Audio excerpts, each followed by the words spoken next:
Okay, you asked about my painting setup, my 5D painting setup. So I wanted to quickly show you. This is the current one I'm working on now. As you can see, it's not overly big compared to the lighthouse for sure. And I don't know if you can see that that's supposed to be 2 dragons. Now, I always start on the ends and I cut out a little section at a time. That way I don't get excess dirt all over the picture. Okay. And I also put washi tape along the edges. It's very simple and it peels off very easily. And of course you can even leave it on there once you're done. But as you can tell from this light, how it makes a difference. I also have a lamp here that I typically pull over and I put it on top. So it makes it really shine as far as the lettering and everything else. Okay, now I'm going to turn these lights off and show you the difference without the A2 light and without the lamp. As you can tell, you can still read it, but it's definitely not as easy to read. Okay, and the A2 light has different settings as well. Okay, see the difference? All right, so that takes care of that as far as showing you how to do it. Now I do get, every kit comes with these pens. So, and then I get the pencil grip things to put on top of it, especially when I get into the mood to do a whole lot of this at one time, because I can actually finish a whole section of this in a day very easily. Now, as you know, every painting comes with a guide. Usually you can see it better on the paper that comes with it, but I threw the paper away on this one, so I'm going to peel this off real quick so you can see the symbols and what they look like. And then when I do my bags, I label them out according to what this is. So this is 03072. That's right there. 0372 right here. Okay. So I always make certain I put the symbol or the letter or whatever it is and then the number. Okay. Now, to this date, now I used to do these little containers here, but I found that the bag is easier to pour them out than it is these containers. I have all of my Access 5D diamondings from all the paintings that I've done.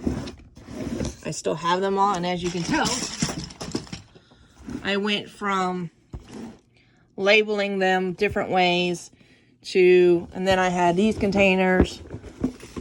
I've done these containers, I've done those containers, and I've done the bags. Out of all of it, the bag has definitely been the easiest. And these are the sizes of the bags, so 3x4, 2 millimeters. There's 100 in the pack, so they're clear. And then, of course, you can get these labels and just cut them in half, and you can just put them on the label. It does take a little bit of time to set it up, but once you do, you can get a little container from Dollar Tree and just put them all in here. I typically usually have another container too that I put the finished ones that I've done for each section into another container, but somehow somebody took it and walked off with it. Okay. Another thing that you'll want, your package does come with tweezers, but I have found that investing in good tweezers from Amazon or wherever you want to get them has made it well worthwhile, because the tweezers that come with the kit do not make it so that you can easily pry these things off when you make a mistake. Whereas these typically do, but these have been sitting here for a while, so they're not going to come off as easy because they've been stuck for a while. But as you can see, I can still move it off. Okay. Again, that's an A2 light. If I'm not mistaken, yeah, it's an A2 light. I can maneuver my thing accordingly, all around, easily, and I do it in sections. Some people do colors in order according to the whole thing, but I have learned that that takes away from the stickiness of the product, so therefore that ends up hurting it in the long run. Like I said, I cut it in little sections, and it works out beautifully. And I can either go this way or I can go that way. doesn't make a difference. All right, well, I hope this helps you. Each kit does come with these as well. Another thing I wanted to tell you is when you get a whole bunch of them stuck. Let me put you on hold a second. I don't know how to do this one-handed. Come here, Delbert. Hold this for me.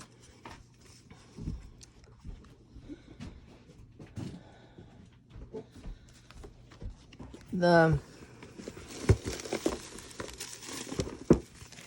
black 310s are notorious for sticking to each other. So the trick to get them to unstick, see how you got a whole bunch of them that are stuck together? I'll zoom in a little bit here for you. See, you got 2 of them stuck together here and there. I've already broke these apart, so you're not going to see a whole lot of them. But the trick to get them unstuck is to put them in between 2 of these and press. Stand still with it. You hear them clicking? That's usually a sign that they're coming apart.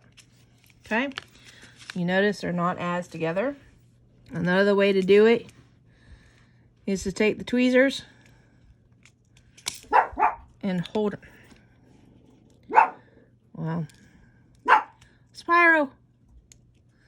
Take the tweezers and hold them together, and they'll come apart too. Okay? That's a little more time consuming than what I just did, but sometimes what I just did doesn't work, but most of the time it does. Okay? All right. I can't think of anything else that you need to know about 5D painting right now, but there are many different tips and tricks to the process. But those are my main tips and tricks that make it a whole lot easier. I hope that helps. Thank you for asking, and have fun.